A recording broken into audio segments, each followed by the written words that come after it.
going on, guys? Tag me in. It is time for the March 19th Raw Super Show review. We are getting closer and closer and closer, aren't we? WrestleMania is a mere, 13 days away.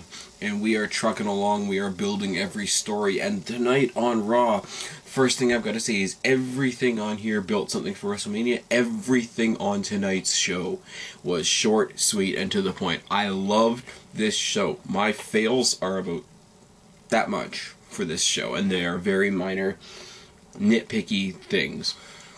Start off the show. Punk comes out to respond to Jericho's comments last week about his dad being an alcoholic, etc. Says Jericho's not here tonight, shows what kind of man he is. The story about my father was not his place to say. It's no big secret. It just didn't need to be told on a worldwide scale. The demons welling up inside me are not alcoholism, but they are going to be inflicted on you at WrestleMania. And he goes on to say how he's very proud of his father. His father has overcome alcoholism and addiction and all that, and the message he's sending to all the kids out there is you should never let your past dictate your future. Jericho then shows up via satellite on the Titantron, you know, as he does. He said with a very, very sinister, sarcastic mock apology. I said a couple weeks ago nobody does sarcasm like HBK, but Jericho comes pretty damn close, doesn't he? He says, I was out of line. I will never mention your dad again on this television show. Your sister, on the other hand, has all these drug abuse problems, and as we know, people with drug abuse, I can speak, I swear, drug addiction problems will get it by any means necessary, but I'm sure whatever she had to do to get those drugs, I'm sure you're proud of her too. Starts pointing out a pattern.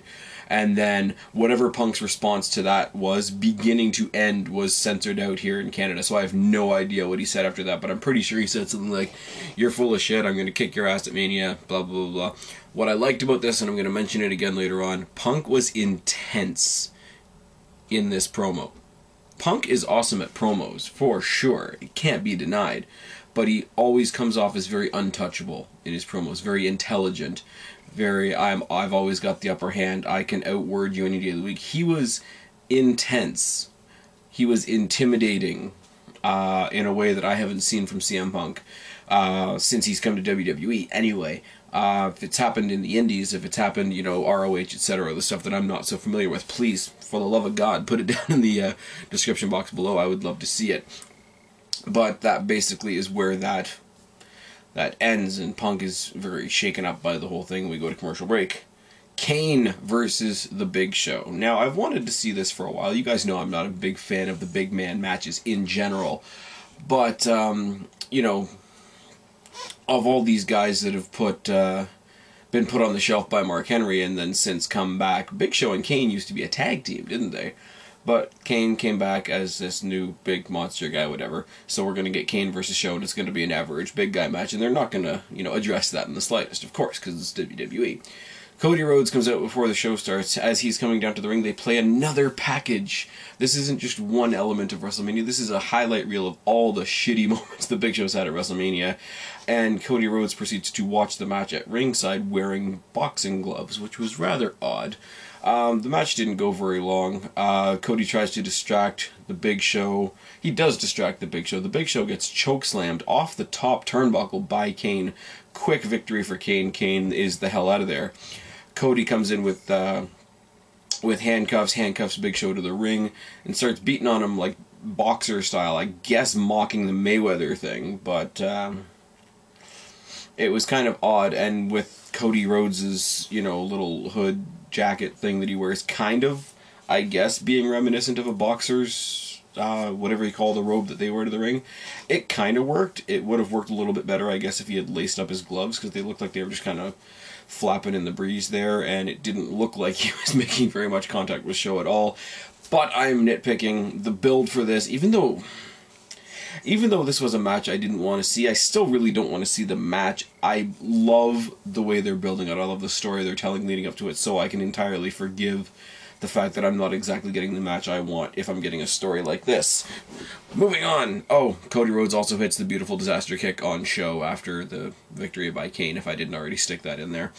Now, WWE proceeds to continue to try and convince us that Otunga and Santino are relevant. Otunga versus Santino, the team captains of Johnny and Teddy's teams. Otunga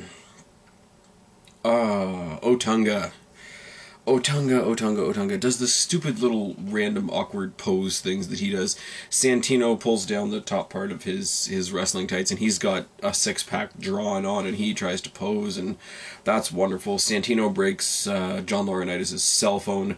Otunga gets the win out of nowhere. Teddy Long slaps John Laurinaitis again and dances his way up the ramp. Sarah, I really don't care.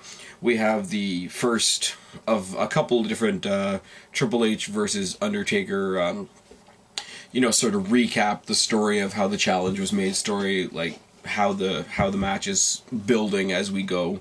Little video package about that. This one was about how the challenge was actually laid down and accepted. And then we get another video package with... I don't really know what to make of it other than we're getting a new talent in the WWE, but we didn't see them. We saw a bunch of random Japanese swords and random Japanese writing, and I'm assuming it's Japanese. It could be Chinese, Korean, Oriental. I'm not up on those sorts of things, so if I'm wrong, somebody out there please forgive me, somebody out there please tell me down in the box below. We are getting somebody by the name of Lord Tensei, or Tensei, Tensei. I don't even know how to pronounce that, not gonna lie. But new talent is potentially always good. The Rock. They're live in Philadelphia, so The Rock has to come live via satellite from the Rocky statue. I love that. I've always loved the correlation between Rocky Balboa and Rocky Maivia. It's always been a good thing. I don't even know if there's really supposed to be any tie between them at all, but they usually managed to tie it in somehow. Philadelphia is the city of ass kickers, like Rocky Balboa. They show a picture of him when he was a kid at the statue, etc. Then they start talking about the progression of WrestleManias, the progression of Hogan at WrestleMania, the progression of Warrior at WrestleMania, the progression of the Rock-Austin rivalry, even though the clip they showed was The Rock losing, which is fine. And then he talks about his dream to be the best. Very short and sweet, says, I'm coming to the ring tonight to show... or to send John Cena a message. Typical Rock promo. There's a lot of funny stuff in there as well. Making fun of himself, making fun of everybody else, making everybody laugh. The crowd wasn't exactly buying all of it. I like it. It's typical Rock. But it didn't drag at all in the slightest. Talks about the statue. Talks about the history of WrestleMania. Talks about his dream to be the best. Talks about his match, in 2 weeks at WrestleMania with John Cena. Puts forth, which most people say that he doesn't, his need to beat John Cena in order to be the best. For all of those that are saying that John Cena is the only one actually talking about the match, puts forth that to be the best, he has to beat John Cena. Which is a little overselling on his part, because I think for John Cena to be the best, he has to beat The Rock. But moving on, and I'm coming to the arena to send you a message tonight, John Cena. And that's it. Short, sweet, to the point. Point one for Rock tonight, by the way. Daniel Bryan versus Zack Ryder. Bryan's obviously got AJ in his corner. Ryder shows us a clip from the Ryder rally outside the Philadelphia arena, trying to convince Teddy Long to put him on Team Teddy for WrestleMania. Basically, anybody that doesn't have a match at WrestleMania already is trying to get in on this 12-man tag. I'm pretty sure is the synopsis there. Ryder, for a comeback, for a guy that's supposed to be a goofy comedy character, was pretty aggressive looking in this match. Pushes... I'm horrible tonight, guys. I'm tired. Losing my voice as always. I'm losing my words. If you're hanging on with me this long, this late at night, I thank you all. Goes for his leg lariat. I forget. It's the Rough Rider is the name of the move. Bryan counters it into the bell lock and gets a quick win. Bryan keeps looking strong. Ryder's efforts are there. They kind of get buried at the end because Bryan is obviously the one that needs to look good going forward. And Zack Ryder doesn't have a story yet at WrestleMania. I'm sure if and when he does, they will do something to make him look strong at some point. They announce, oh dear God, you guys know I hate poppy, rappy, crap music in wrestling. Not only do we have Machine Gun What's-His-Face playing John Cena to the ring, to the song Invincible. Okay, hold on a second. My buddies, I'm going to totally go off the map for a minute here. Anybody that has iTunes, anybody that has an iPhone, an iPod, an iPad, an iPod Touch, whatever, if you are a wrestling fan and you are not subscribed to the podcast TwitWow, it's an acronym for This Week in the World of Wrestling by John of Beer Money 2K and Ashton, aka Eon Izzle here in the YWC. They have a great podcast called TwitWow. And they sort of made a shadow reference to me on there without naming me by name, saying that what I said in my Cena burial, which is the fact that WWE is using the song Invincible for John Cena, is a slap in the face to all the people that don't like Cena because he's booked Invincible. Now, they say that I said that WWE did that in purpose to insult the Cena haters. That's not exactly what I tried to put out there. I don't think WWE intentionally did anything to insult the Cena haters. The only thing WWE does with the Cena haters is try to make money off of them again with We Hate Cena merch that will eventually go back in John Cena's pocket, which isn't going to sell because we're not stupid. What I am saying is using the song Invincible for somebody who you've been booking invincibly will inevitably slap the Cena haters in the face.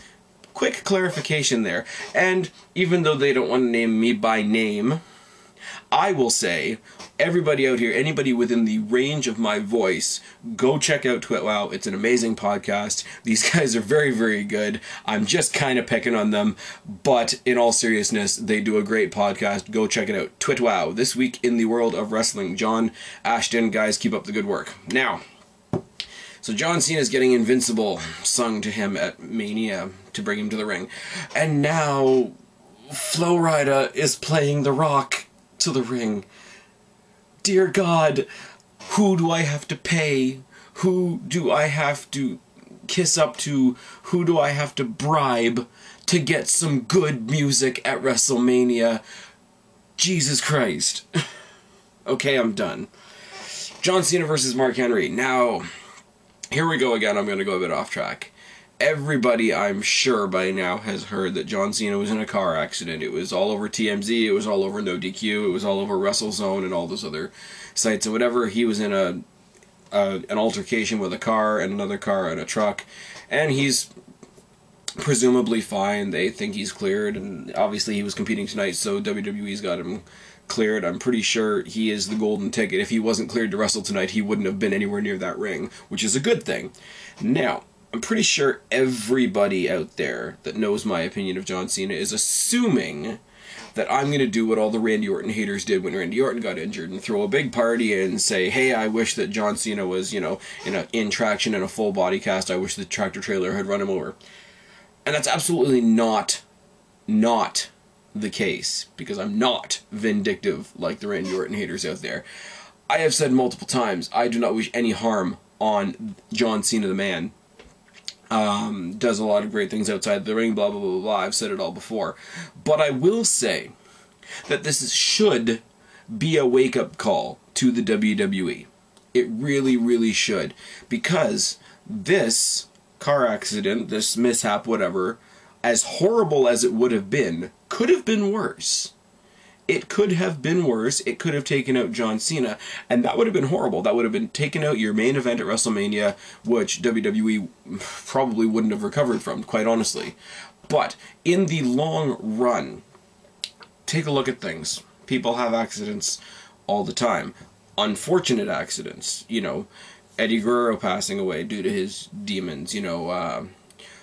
Owen Hart dying in the arena the way he did, which was very, very unfortunate. Benoit and his whole scenario happening the night that he was supposed to be wrestling at a pay-per-view. And as horrific as all of those things are, the show went on because there was other talent there to pick up the slack. WWE, if you lose John Cena, who do you have? Who have you built to the level of John Cena that could take his place if he was off? I'm not saying who's good enough. There's a lot of people there that are good enough, but who have you put on that same shelf as John Cena that could take over from him believably the way you've booked them if something were to happen to John Cena? I don't want it to happen, but WWE needs to look at this as a wake-up call. Anything can happen to anybody at any time, and like I say, with WWE being the one-man show that it is, that is a very dangerous position for everybody to be in. Superstars, you know, the company itself, the fans, everything. WWE, I'm glad John Cena didn't get hurt. You know, I don't wish that on anybody. WWE, please take this as a wake-up call. Please. That's all I'm saying. John Cena versus Mark Henry tonight. Now, as much as I don't have any despisal for John Cena the man, John Cena the wrestling character, John Cena the superstar, is an entirely other story. This was a tremendous, tremendous outing for Mark Henry, who completely ragdolled John Cena around the ring for a good solid 10 minutes. And I keep thinking any day now, John Cena is just going to stand up like nothing happened and do his Superman thing. But Mark Henry keeps ragdolling him, we go to commercial break. I think, okay. When we get back from commercial break, John Cena is going to be in charge again. Nope, come back. Mark Henry is still ragdolling John Cena, pillar to post in that ring, making me a very, very happy kid. And I even tweeted to those of you that follow me at SpazPhoenix, yes, I'm enjoying Mark Henry making John Cena his bitch, but I know it's not going to last very long. And what happened? John Cena hits the mat. John Cena pops up. 5-knuckle shuffle. Attitude adjustment. Win. Am I mad that he won? Obviously not. Obviously, even me, I can't stand John Cena. It makes sense. John Cena can't lose going into WrestleMania. I will even say that. What I don't like, he got the living fuck kicked out of him by somebody twice his size for 10 minutes straight. And not only that he made a comeback, I don't mind that so much, but, you know, to do the 5-knuckle shuffle, you gotta do your little, you know, shimmy, shake, and dance bullshit. You're not dancing if you're a ragdoll. And not only that, the nature of his finishing move, to do it to somebody like Mark Henry, you need to be 100% to get a 400-plus man over your shoulders and toss him convincingly enough to get a win. Not only is he dancing around, not only is he not selling, but he tosses Mark Henry, and it's just, I know he has to win going into WrestleMania. I get it. I do. I'm putting the bile in my system aside, letting logic take over. I know John Cena has to win going into WrestleMania. If he loses to Mark Henry, why do I care about him going up against The Rock? I understand that. What I don't like is the no-sell. Mark Henry beats you pillar to post for 10 minutes, you pop up, do a little bit of dancing, hoist him up over your shoulders like nothing's happened, and beat him with 1 or 2 moves. That is encapsulated. A perfect example why I don't like John Cena. Just saying. It's not the end of the night, though. Oh, no, no, no, no. John Cena's, you know, in the corner, leaning on the ropes, trying to sell a little bit, looking a bit tired, looking a bit winded from tossing a 400-plus man across the ring. Rock comes out, and part of my brain says he's just going to get in his face and leave. He's just going to get in his face and leave. But he doesn't. What he does is even better. Stares down John Cena. The silent message is, right now you are weakened. Right now I could kill you. Right now your next few moments are in the palm of my hand, and I'm going to walk away. Not only that, to punctuate the whole thing, this guy you just took 10 minutes to beat, I'm going to put him on his ass with a rock bottom, and I'm going to leave you with your thoughts. Part 2, point 2, for The Rock. Tonight, if you're wondering, John Cena's score for tonight is 0. Oh, yes it is. Now, we have more Triple H Undertaker recap, recapping when Shawn Michaels became the special guest referee, etc. And I'm really sorry that my chair is squeaking, guys. I'm pretty sure that's not exactly the most fun thing to listen to. Orton gets interviewed. Orton gets interviewed on the rampway, which made me think something was going to happen, and it didn't. Randy Orton just came out. He was asked by the interview guy, I can't think of his name at the moment, how do you expect to beat Kane? His response is very simply, how does Kane expect to beat me? He's very, very upset that over the summer I beat him, and I beat him so convincingly that he had to shake my hand. I was the one that humanized the big red machine, the big red monster, and now he's got a little identity crisis and whatever. And he says, I'm not a machine, I'm not a monster, I'm not in any sort of identity crisis. Simply, my name is Randy Orton.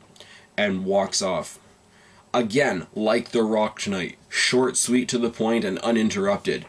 Perfect promo for Randy Orton. Walks off into the limelight. Great. We have a highlight package from the BSR promotion. Big Show, David Otunga, and Stephanie McMahon Helmsley. Not exactly the highest echelon of talent to be out there pushing the BSR program. You guys know I'm a big fan. I'm all for the BSR thing. The anti-bullying, the anti-harassment, you know, everybody should get along, we should all hug, and all that sort of thing being perpetrated by wrestlers whose job it is to pretend to kick the shit out of each other. I do question it, as you guys know. Ultimately, I can't say anything bad about it, though. It's really, really a good thing. You don't need kids getting bullied and not wanting to go to school and, you know, harming themselves, etc. Big proprietor of the BSR promotion. I think it's a great thing that they do. Even if it is being brought by David Otunga, who not only is a wrestler, but also a lawyer. So, yeah. Yeah, he's a wrestler and a lawyer, but he's not a bully. Vicky Guerrero comes out because it's not a good finished product if you don't hear Vicky Guerrero screech at you for a little bit. It's basically announced that what we already know, which is that Dolph Ziggler and Jack Swagger are firmly on Team Laurinaitis. Dolph and Jack with Vicky in their corner versus Truth and Kofi with Oksana in their corner. Interesting. Great fast-paced match for a bunch of guys that I don't think of fast when I think of them, especially Jack Swagger. Jack Swagger, he still bores the shit out of me, but he's impressing me here and there, especially when he teams up with Ziggler, because a little bit of Ziggler's charisma rubs off on him for sure. I'm not sure how, but that's just how it is. And like I said, the Truth Kofi teaming, the first time they ever teamed up, I wasn't for it in the slightest, and by the end of the match they had sold me, and they continue to do so now. The addition of Oksana is interesting and gives us something to look at, because I guarantee you I am not checking out Vicky Guerrero. As always, gotta mention, Ziggler's dropkick is one of the best in the business. Great fast-paced match for all the guys involved, and a famouser on R-Truth gets the pin. Now, R-Truth tries to get his foot on the rope, Vicky knocks it off, and allows Ziggler to actually get the victory. This causes a cat fight, or a cat and cougar fight, between Vicky and Oksana, which was ridiculous. Dolph and Jack get the win. They cat fight. Their teams proceed to try and pull the ladies apart. And it's chaos, and it's mayhem, and it's the whole nature of this particular storyline going into WrestleMania. It's the one thing going into WrestleMania that's kind of silly, kind of, you know, it's not going to be a 5-star classic, but it's going to be a hell of a ride for however long it lasts. I just hope it's not like the 4 random guys that took on the core last year that lasted like 2 minutes. What I want to see, with this being a 6-on-6 match, the ending of this match, because there's 12 guys, there should be 11 finishers and 1 winner to win this. Really. I would love to see it. Just boom, boom, boom, boom, boom, boom, boom, boom, boom. Everybody goes down. Whoever's left standing is the winner. Oh yes. Triple H, HBK, Taker. This is what we've been waiting for all night.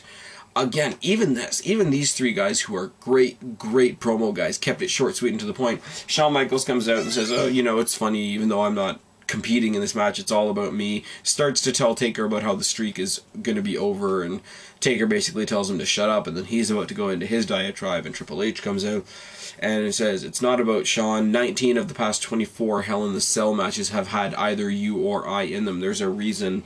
And we are the masters of that domain. Undertaker tells him, you need to know, you need to be willing to sacrifice your job, your body, your family, your soul, your heart, your life, your wife, your kids, just to beat me. Are you able to do that? And Triple H says yes. And not only that, I'm going to win. And before Taker leaves, the oddest thing in the entire thing was he comes back and he says, hey, the other week I said Shawn Michaels is better than you. Because it's true, and he leaves. It's so weird hearing a cheap shot come from The Undertaker, but it finished off the segment very, very nicely, and that was the end of the show. We also, somewhere in the mix, I don't even know where I wrote it down, we got the Beth Phoenix and Eve Torres versus Kelly Kelly and Maria Menounos match at WrestleMania officially announced, and with a calculator, I couldn't tell you how many fucks I don't give about that match. Anyways, scores, fails, and MVPs. Lots of scores, a few fails, and an MVP that I'm pretty sure nobody's going to agree with me on. Punk versus Jericho is getting very, very intense. I like it. It's a different side of Punk, who we already knew was a master on the mic, and Jericho is just... Anybody that's trying to be a heel in the WWE needs to learn from Jericho. That's it. That's all I have to say. The Cody Rhodes videos on Big Show, like I said, they're selling this story to me, even though it's a match I don't want to see. Rock, his participation tonight was solid. The promo at the Rocky statue there, plus the mind games that he played with John Cena in the ring tonight that went unanswered. Please don't beep at me while I'm doing a video. Thank you. Now, Miz and Ryder both lost tonight. Miz and Ryder both look strong tonight. Miz had a match with Sheamus. I don't know why I ignored that, but yeah, Miz basically had an open challenge. It was answered by Sheamus, who, again, like John Cena, we knew he wasn't going to win, but Miz looked strong, lasted longer in the match than I thought he would. Ryder did the same thing against Daniel Bryan. Obviously, these are guys we know aren't going to win, because they don't have a spot at Mania, or at least they don't have a spot at Mania yet. But they looked great, or they looked better than they have in the past little while, obviously, because Ryder's been in a back brace for the past little while. But whatever. Yeah, they look strong in defeat. They're not quite on the Dolph Ziggler level, where they're losing their way to a world title, but they're getting there for sure. For those of you who think that Miz is beyond relevance now, take a second look at the match tonight. He didn't win. In fact, the way the match actually ended, he ate a brogue kick that nearly knocked his socks off, but everything before that was solid, so irrelevant is a bit harsh. Talked about the Mania entrances. I like that we're getting a lot of intrigue with the Mania entrances. I don't like the actual Mania entrances we're getting, but I like the fact that they're putting a lot into the entrances, because that's always a big part of WrestleMania, you know. Triple H usually has a pretty decent entrance. John Cena always has a weird fucking entrance, you know, driving a car through broken glass, or he's a gangster, or he had the gospel choir last year, which was super awkward. The Team Teddy versus Team Johnny match. I just want to point out something to you guys. As it stands right now, it's billed as a 12-man match. Add on top of that Long and Laurinaitis themselves, and Vicky and Oksana. You've got closer to 16 people involved in this match, let alone the commentators and the referee.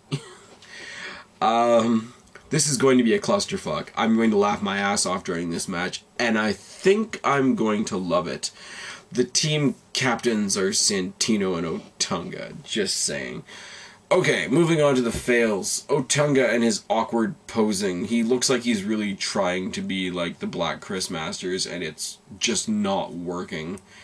That's all. And sort of branching off that, the pose-off that he had with Santino's painted-on abs was fucking ridiculous. Miz continues to be the WrestleMania punching bag, but I will get back to that in a second. Now, Fave 5. Punk. Like I said, everything's intense. Didn't have a match tonight, but he cut wicked promo in a style that we haven't really seen him do very much on Chris Jericho today, and that was amazing. Orton, again, did not have a match tonight. Short and sweet promo, to the point. People say Orton drags in his promos. I don't agree. Moving on. Ziggler won his tag team match for his team tonight, for his tag team specifically, and to gain the Team Laurinaitis some momentum going into WrestleMania. So there's a twofold win there. Rhodes didn't have a match tonight, but he got one over on the Big Show, so he's building heat towards that rivalry. Miz goes down again, this time to Sheamus, which, as much as I hate to admit, it does make a lot of sense. Now, Miz is the punching bag. Miz goes down again. Miz goes down to Sheamus. Miz is selling Sheamus, my lights go out. So why am I saying that the Miz is the MVP? Not only of this Raw, but of the road to WrestleMania. each and every legitimate main match person going into WrestleMania, the ones that have actually fought, obviously not Triple H, not Undertaker, not The Rock, but every other legitimate person going into WrestleMania at one point or another has gone over The Miz. Miz has been everybody else's stepping stone to WrestleMania, and that's a good thing, because he's not in a match at WrestleMania, but he's touched every main event in this WrestleMania, and doing his own part has made each and every one of those stars look a little better than they did going into the match. Miz bumps like crazy. Miz sells like crazy. And he does the pissed off, angry heel jackass that just can't get a victory quite well. I would say better than Drew McIntyre, but Drew McIntyre has only won one match in like 2 years. But his promos are getting better. Even though his promos are about his fall from grace, his promos are still wickedly amazing. So yes, until something comes along that proves me otherwise, the MVP of this Monday Night Raw Super Show and the road to WrestleMania in general is The Miz. And I know exactly who's going to argue with me, so go ahead. Anyways, I've been Spaz. Subscribe up there. Talk down there. Please start a conversation. I dare you. Don't be a stranger, and I will talk to all you guys later. I am tagging out. Bye.